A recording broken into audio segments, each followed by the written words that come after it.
Muito bem, estamos ao vivo no ar. A palavra de Deus permanece para sempre, ela não pode voltar vazia, ela sempre tem lugar. É hora de repreender toda casta maligna que está pregando no mundo, no Brasil e no mundo. A palavra de Deus permanece para sempre, nessa manhã, nessa madrugada. Ela está no livro de Hebreus, no seu capítulo 7, no seu versículo 1, diz assim: porque este Melquisedeque, que era rei de Salém, sacerdote do Deus Altíssimo, o que saiu ao encontro de Abraão quando ele regressava da matança dos reis e o abençoou. Então isso quer dizer que esse Melquisedeque, que era sacerdote do Deus Altíssimo, ele fez um crime junto com o seu povo, né? Aí no caso, o Melquisedeque não, o Abraão, né? Abraão, ele entrou em guerra com uma maioria de reis e ele conseguiu vencer com o exército que ele tinha e matou esses reis, e passando nas terras desse Melquisedeque, ele dizimou, né? Ele deu dízimo de sangue, né? Dízimo de morte, dízimo de desgraça, dízimo de condenação, o dízimo de crime, né? O dízimo que foi dado foi dízimo das armas, dízimo das pessoas que morreram, né? Dízimo de sangue. E o versículo 2 diz: a quem também Abraão deu dízimo de tudo, né? Dízimo de tudo, que foi o que os pastores eles colocam aí na mente dos seus servos, é que as pessoas ainda hoje devem ser dizimistas, porque Abraão, encontrando com Melquisedeque, deu dízimo de tudo.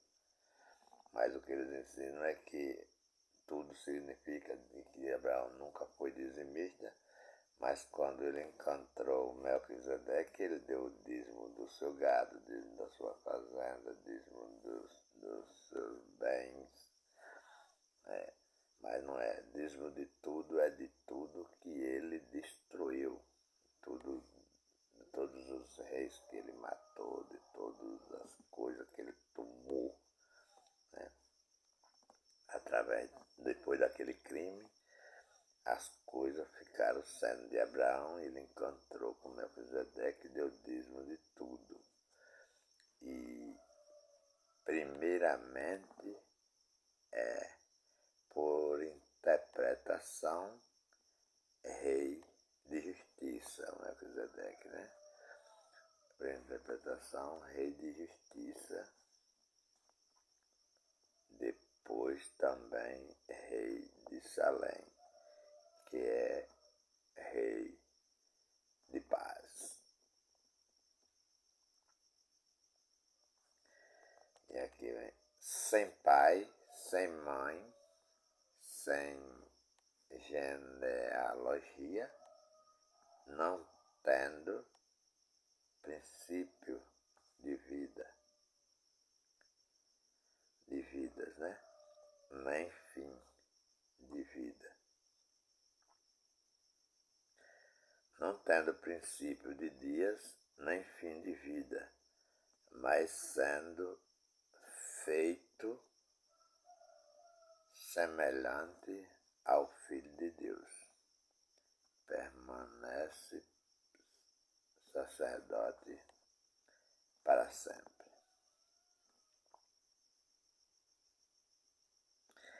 Considerai, pois, quão grande era este, a quem até o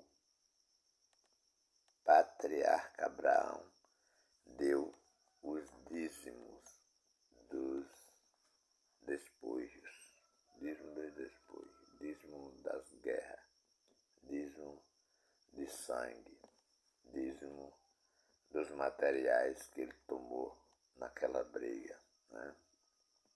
E o dízimo dos despojos. Isso não é dizer que Abraão está dando aqui dízimo do seu gado, dízimo das suas ovelhas, dízimo das suas vacas, dízimo dos seus trabalhadores que trabalhavam para ele. Aqui está dizendo que o dízimo aqui é daquela briga, das coisas que ele matou, das coisas que ele tomou, das coisas que ele destruiu. E o versículo 5 diz: e os que dentre os filhos de Levi recebe o sacerdócio, tem ordem, segundo a lei, de tomar o dízimo de tudo, né? De tomar o dízimo do povo, isto é, dos seus irmãos.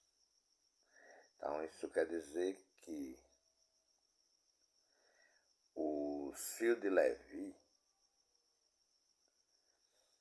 eles foram escolhidos por Deus para serem sacerdotes, colocados em um templo chamado Casa de Deus, e ali eles ministravam o sacerdócio dele e toda a irmandade dele, todo o pessoal, que eram 11 tribos, era 12 tribos, mas eles foram excluídos, não tiveram terra, viraram sacerdócio. Esse pessoal que era irmão deles davam dízimo para eles. Então isso quer dizer que eles aí, está aqui dizendo, né?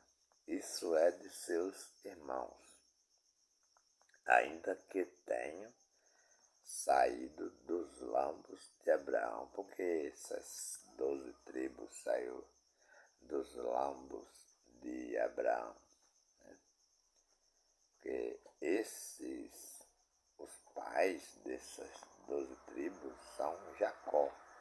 Jacó é filho de Isaac. Isaac é filho de Abraão. Então, vem desta herança. Então diz que só eles têm ordem, segundo a lei de Moisés, para tomar o dízimo do povo. Isso é de seus irmãos, ainda que tenham saído dos lambos de Abraão. Mas aquele cujo a genealogia não é cantada entre eles, tomou dízimo de Abraão e abençoou o que tinha as promessas, né?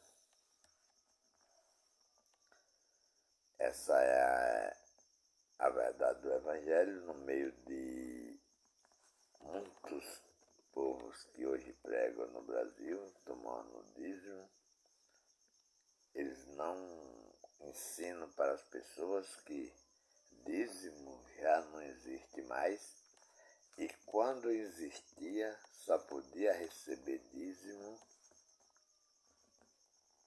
aquela tribo, aquele povo, a tribo de Levi.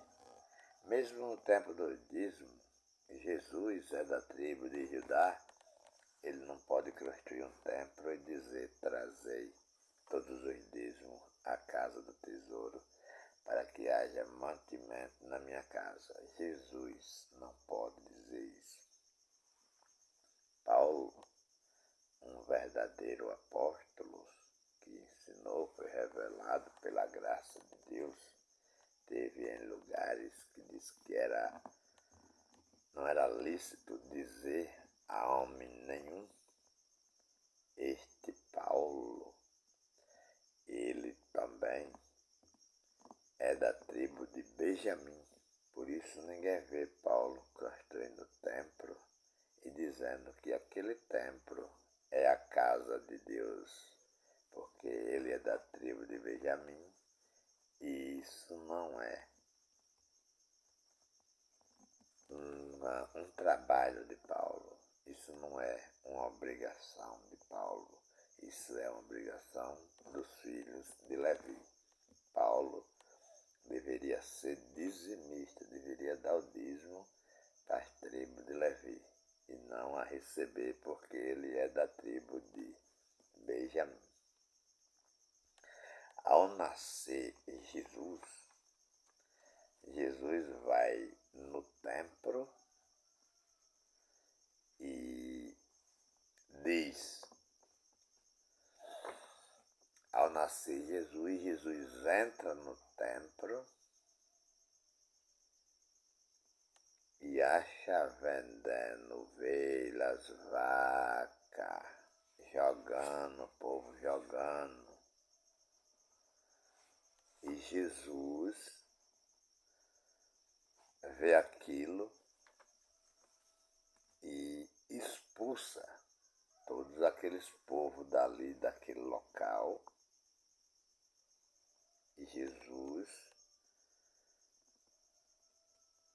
diz para o sacerdote que chega naquele momento que derruba aquele templo e que em 3 dias ele constrói um outro templo,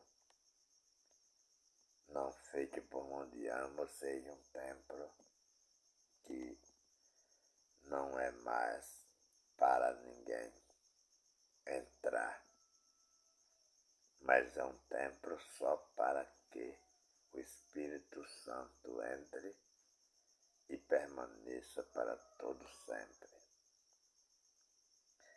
No livro de Gálatas, já depois de Jesus ressuscitado, Paulo diz no livro de Gálatas, seu capítulo 1, Gálatas capítulo 1,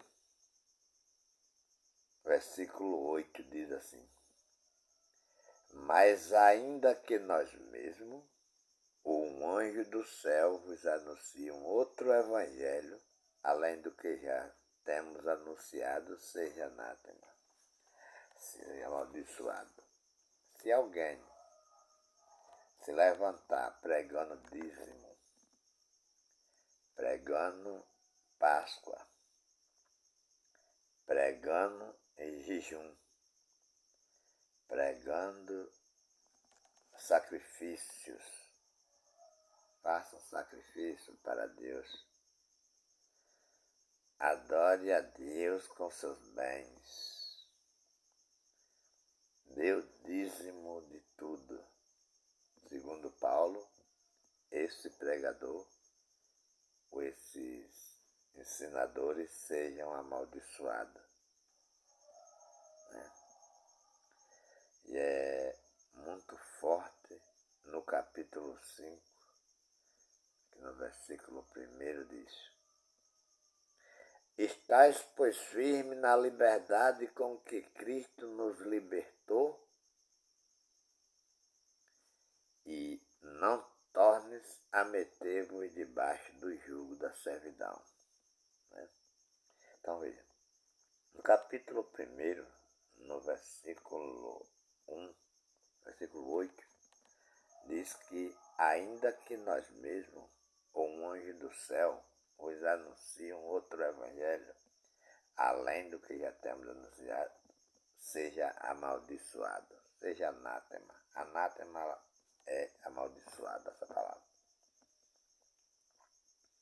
E o versículo 5 permanece dizendo lá, uma pergunta: se as pessoas estão firmes na liberdade com que Cristo nos libertou, se as pessoas estão firmes na liberdade com que Cristo nos libertou, não dê ouvido a esses cobradores de dízimo, não contribua com esses cobradores de dízimo, não dê ouvidos a essas pessoas que faz jejum, que faz sacrifício de monte, que diz que é você comprando uma vassourinha, que é você dando uma moto, que é você dando um carro, que é você dando uma fazenda, que é você dando uma casa, para essa religião que você vai ganhar a bênção.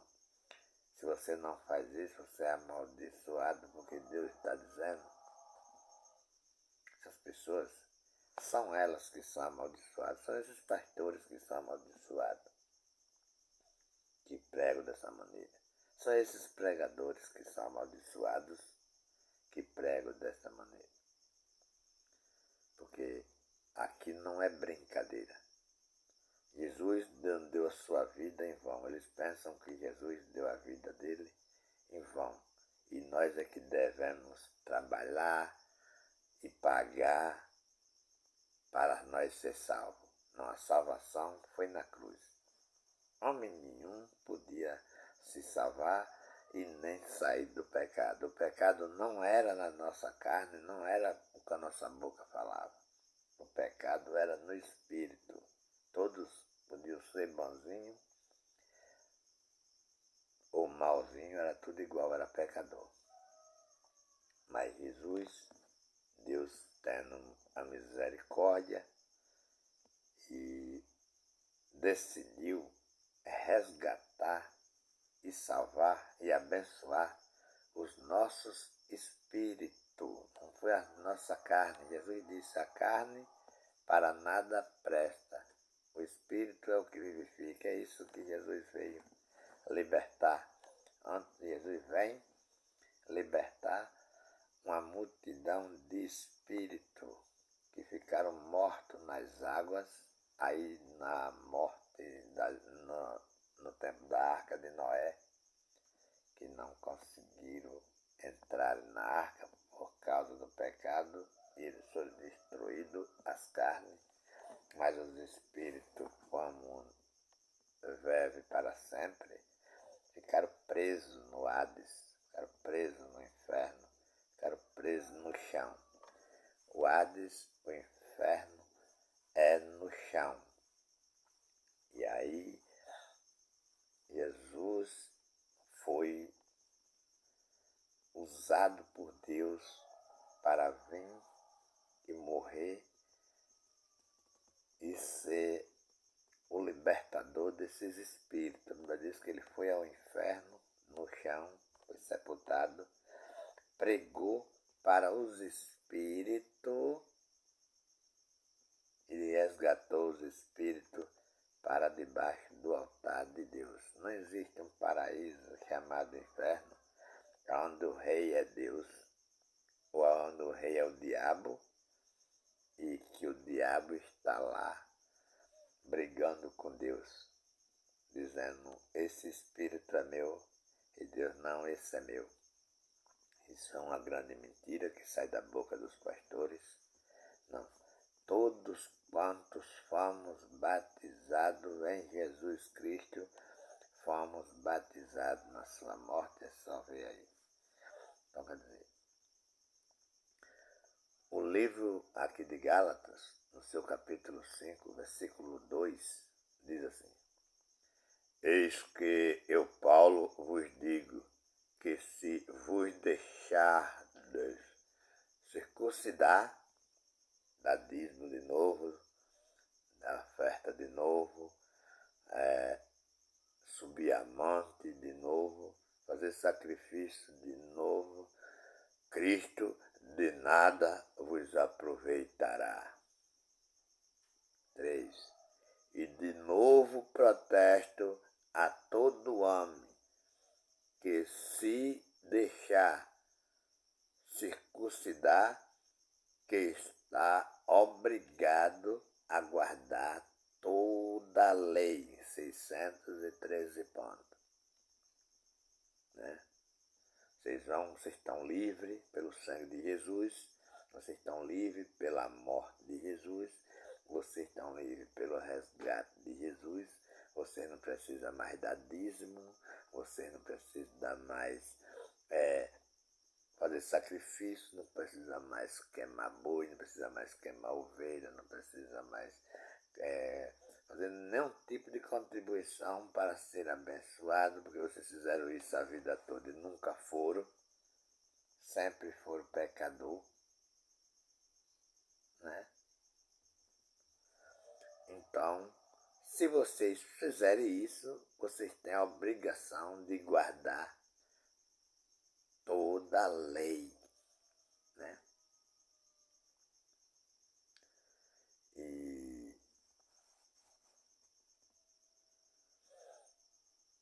E o versículo 4, né? Separado estais de Cristo. O versículo 4 diz que separado estais de Cristo. Vocês, os que vos justifica.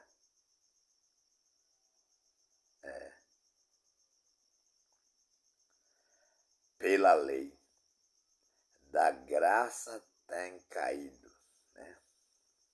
Vocês que justificam pela lei, da graça tem caído.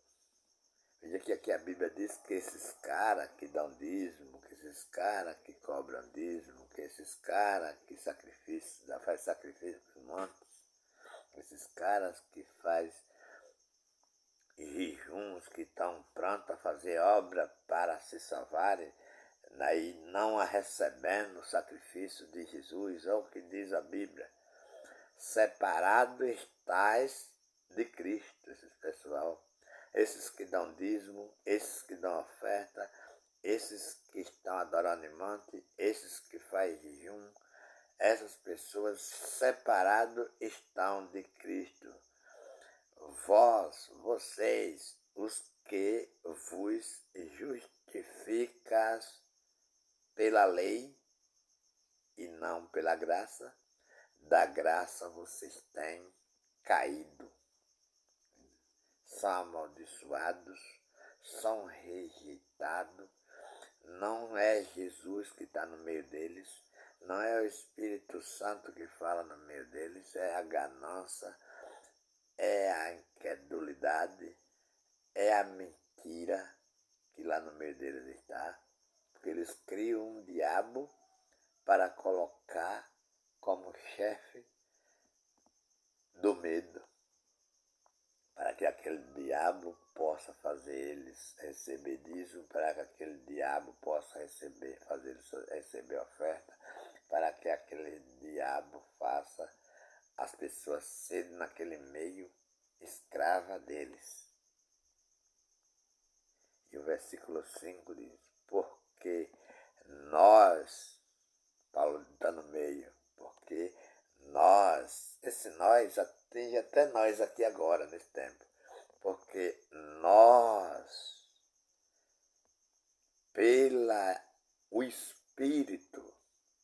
pelo Espírito, né, da fé, aguardamos a esperança da justiça.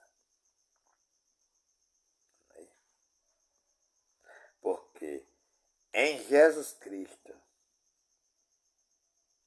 nem a circuncisão nem a incircuncisão tem virtude alguma, mas sim a fé que opera por caridade. Né?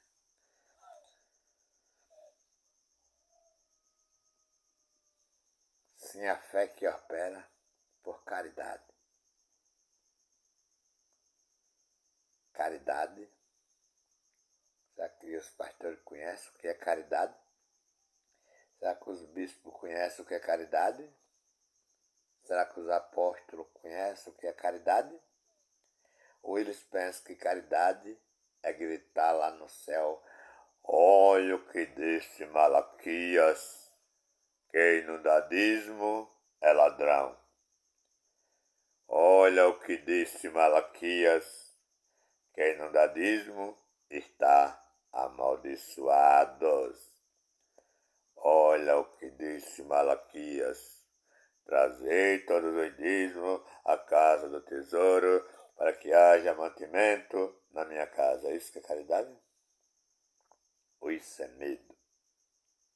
Ou isso é fazer as pessoas aí adorar Jesus e voltar como ladrão?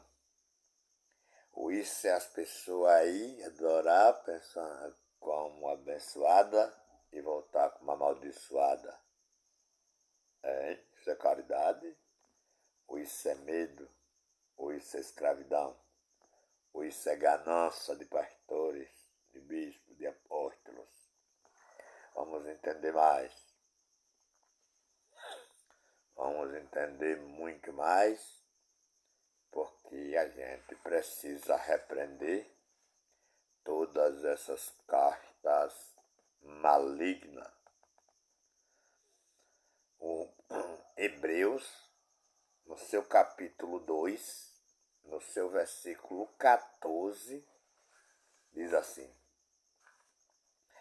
visto como os filhos participam de carne e do sangue, também ele participou das mesmas coisas, para que pela morte aniquilasse ou destruísse o que tinha o império da morte.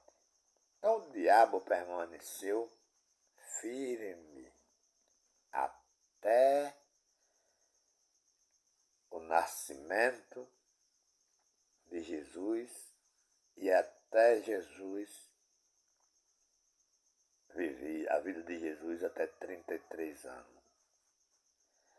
Quando Jesus é destruído seu corpo por aqueles homens que se diziam de Deus e destruíram, mataram Jesus, ali chega o fim de Jesus carnal e também o fim de Satanás, o fim do chamado diabo, o fim do chamado acusador.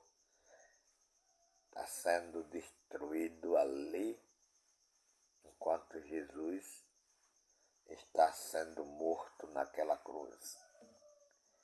Jesus, ao ressuscitar, vai ao céu como Deus e permanece para sempre como Deus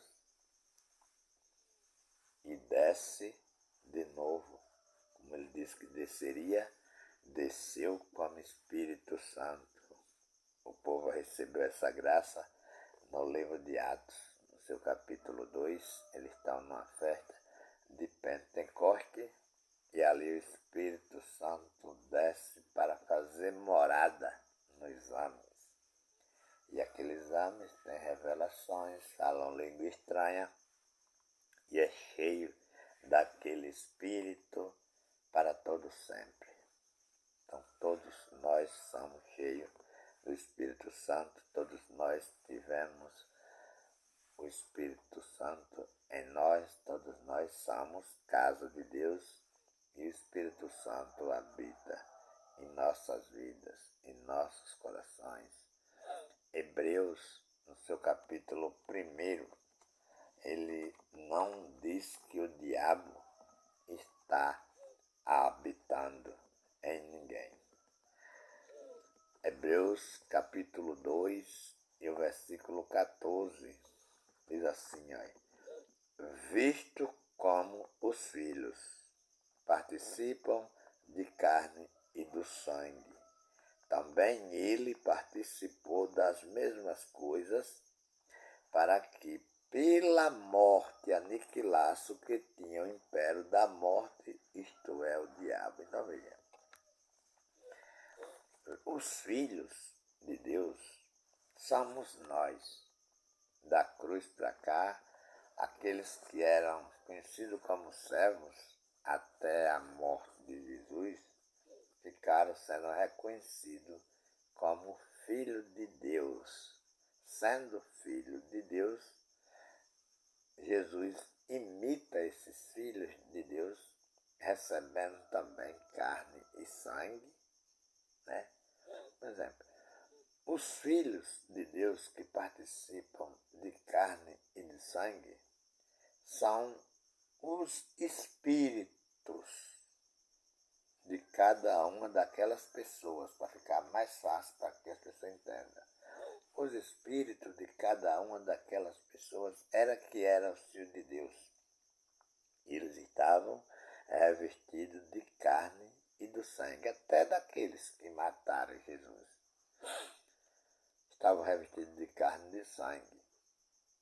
Mas aí Deus se veste das mesmas coisas de carne e sangue e vem e morre. E ao morrer, ele resgata e destrói Satanás. Né? Ele resgata os espíritos perdidos que estão em maldição, que estão em pecados, desde do tempo da Arca de Noé, e todos os outros espíritos até hoje. Ele abre libertação, abre do mal, da vida e da santidade. E as pessoas são livres. As pessoas não precisam mais viver guiado por sacerdotes. As pessoas não precisam mais servir a ninguém para ser salvo. As pessoas são salvas agora pela graça, pelo Espírito Santo, pela vida de Jesus que agora habita em nós. Nós não somos servos de ninguém. Nós somos filhos de Deus.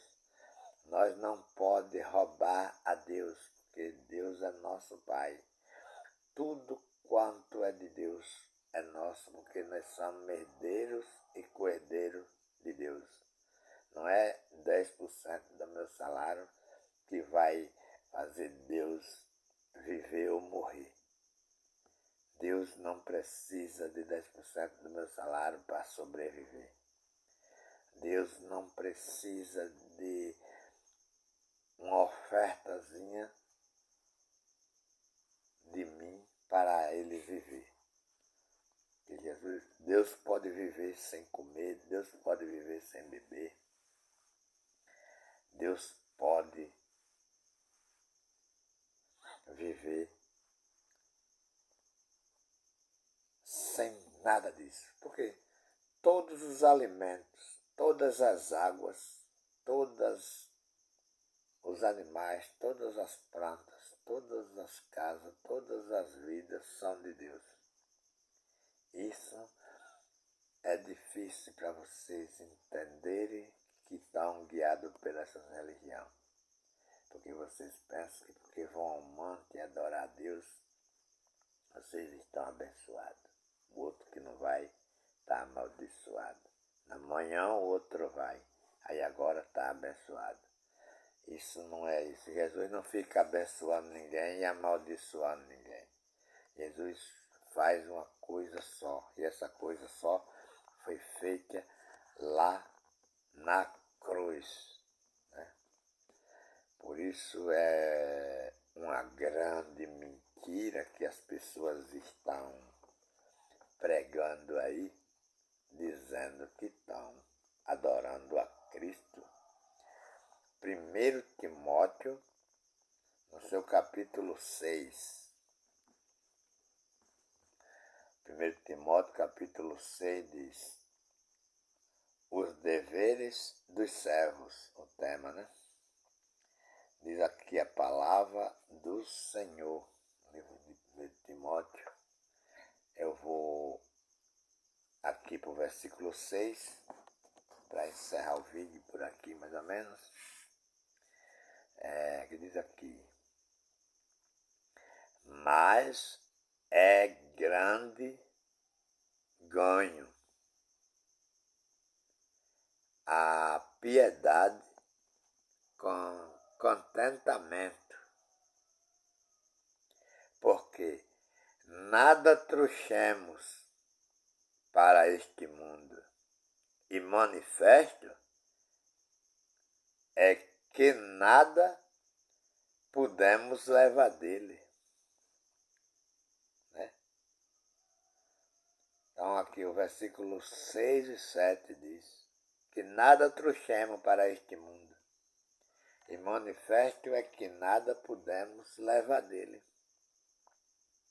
As pessoas nascem nua, não traz nada, nasce pequeno. Se não tiver quem crie, morre. Né? Quando morre, vai nu, de novo. As pessoas botam roupa, mas se acaba ali. Né? Se acaba tudo ali. Vai para o chão. E do chão se destrói no chão. Aquele corpo que está vestido se destrói com o que tiver ali. E o versículo 8 diz: tendo, porém, sustento e com que nos cobrir, estejamos com isso contentes. Mas os pastores não querem se contentar com isso. Os pastores querem dízimos, os pastores querem oferta, os pastores querem cobrar para pregar, os pastores querem orar, os pastores querem expulsar demônio, os pastores querem curar enfermo, os pastores querem ser os piores dos feiticeiros para mostrarem o seu poder, para buscarem mais dinheiro. Aquele que pregar mais, aquele que falar mais, aquele que expulsar mais, aquele que falar mais bonito, ter muito mais. É isso que eles querem, mostrar o seu nome, mostrar a sua fama, mostrar o seu jeito de pregarem, para que as pessoas estejam enganadas enquanto eles falam. É isso a tristeza do povo brasileiro, porque não quer ler Bíblia para entender as palavras de Deus que são verdadeiras e que não necessita de homens, mas sim de Deus. Portanto, todas as pessoas que estão escutando esse vídeo, eu peço que compartilhem, eu peço que se inscrevam no canal, eu peço que dão like, eu peço que vocês se sintam à vontade para compartilhar para outras pessoas, para que a palavra de Deus possa se multiplicar por todos os mundos, para que muitas pessoas possam ter o conhecimento em nome de nosso Senhor Jesus Cristo. Amém.